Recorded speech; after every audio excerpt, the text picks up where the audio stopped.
And welcome back to the Homemade Podcast of Sports with your host, Jay Pops. Guys, morning. As I told you guys before, this is the brand new time for the Homemade Podcast of Sports, okay? So this is going to be every Tuesday and Thursday at 9 a.m. sharp Central. 10 a.m., of course, on the eastern side over there, man. I apologize for that, guys. Hey, but this is the time that we're going to do it, all right?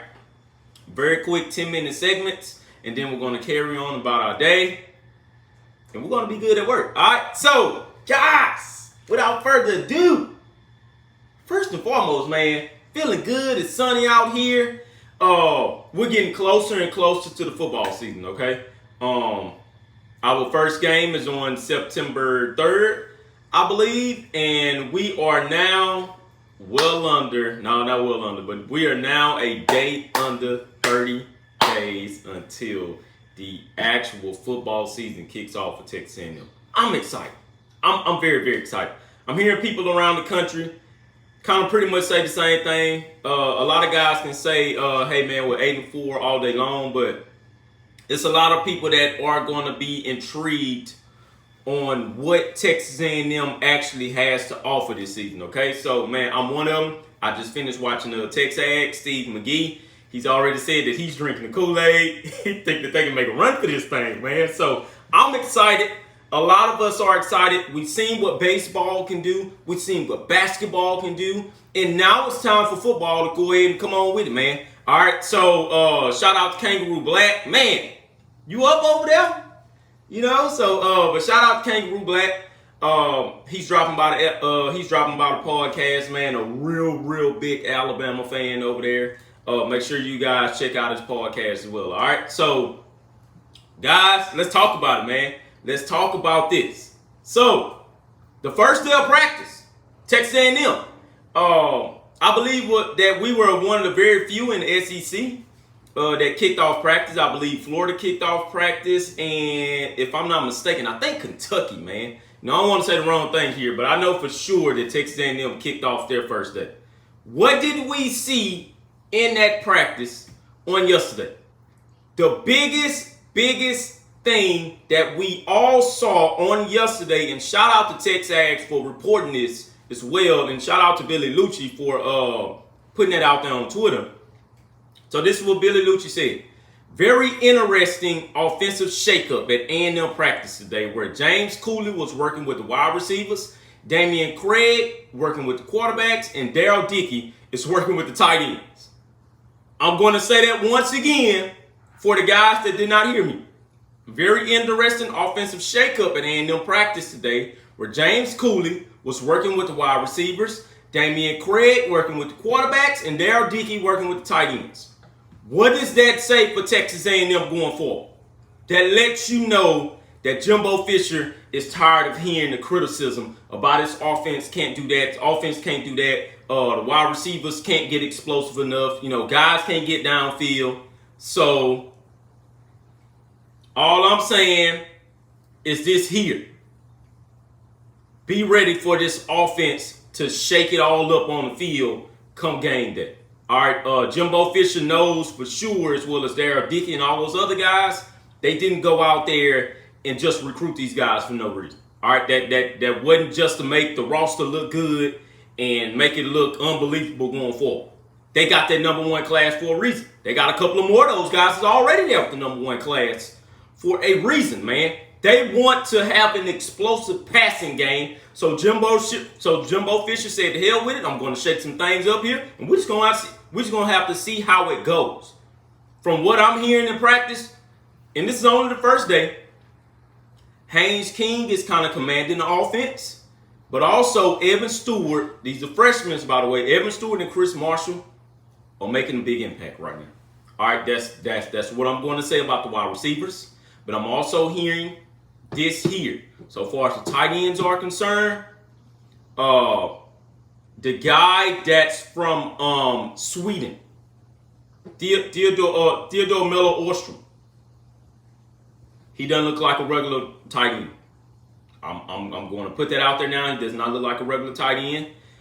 Jake Johnson looks pretty good. I didn't really hear much about Donovan Green. That's the freshman. Didn't really hear too much about Max Wright as well. Don't know if they still want him to play tight end. But if they do, all I'm saying is that, man, I saw a couple of those drills that they were doing. Once again, this is practice, people. They don't have on pads. None of that stuff. The tight ends were running routes and looking like wide receivers out there. I believe now, because they're so young, you're going to see a lot of mess ups on the field. But I'm going to tell you right now, man, I don't think I ever seen a wide receiver core this exciting. All of those guys can catch. I'm going to say it once again. All of those guys can catch. So they're going to do their best to create a lot of mismatches over there. To Kangaroo Black, man, Damian Craig has been over here, man, really ever since Jimbo Fisher came. He's been here for a very long time, man. Now, a lot of people are still saying that the jury is out on Damian Craig, but I also think that's the reason to why Jimbo Fisher took him and he switched him around to be the quarterback's coach.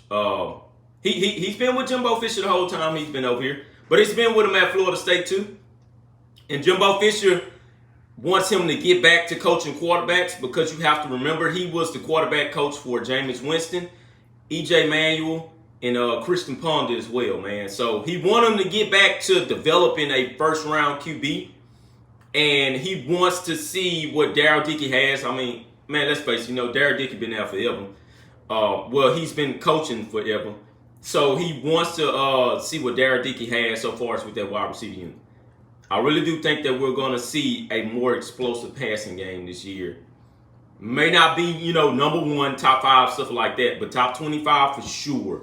We will be there this year, man. But also with some running game. All right, but so far as the defense, I haven't really heard anything defensively. I do know this here. Our cornerback unit will be top 5 in the country this year. I cannot say that enough. Our cornerback unit will be top 5 in the country. I haven't heard anything about the defensive linemen so far. I think they're still trying to get a feel on who goes where and who can we pull over here and, like things like that. The linebacker side of things, I think guys are underestimating that it's a lot of veterans in that linebacker unit as well. The only thing we want to see from out of the linebacker unit is consistency. I think with Ish Harris, that's a freshman as well, they're going to give him some playing time. All right? I'm going to say this again. They're going to give Ish Harris some playing time. You guys got to believe me on that. All right? It's going to be for the better. It's going to give Ish Harris experience, but it's also going to let Ish Harris mold himself into that unbelievable linebacker that we know he could be. Montrell Harris, I didn't really hear anything about him. I think he may be one of the ones that may just redshirt because he needs a little bit more development, as well as Ish Harris. He needs a little bit more development. But I do believe that Ish Harris, once again, will get a consistent amount of time in that playing time role. With Denver Harris on the defensive back side, and with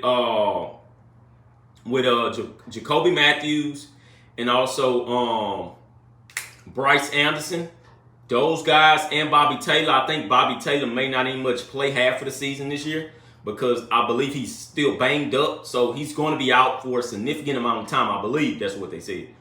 I don't want to spread any rumors, but I think that's what they said. So you guys come on here and correct me if I'm wrong. But he's going to be out for a little bit. Bryce Anderson, Jacoby Matthews, Denver Harris will all get a consistent amount of playing time. All right, Tariq Chappelle, he's kind of pretty much solidified his role. He's going to stay out there for the majority of the time. But this group is led by a lot of seniors and juniors, man. Miles Jones is one of them. Brian George is another one. Those are 2 seniors that I'm naming right there. Jalen Jones, he's a junior.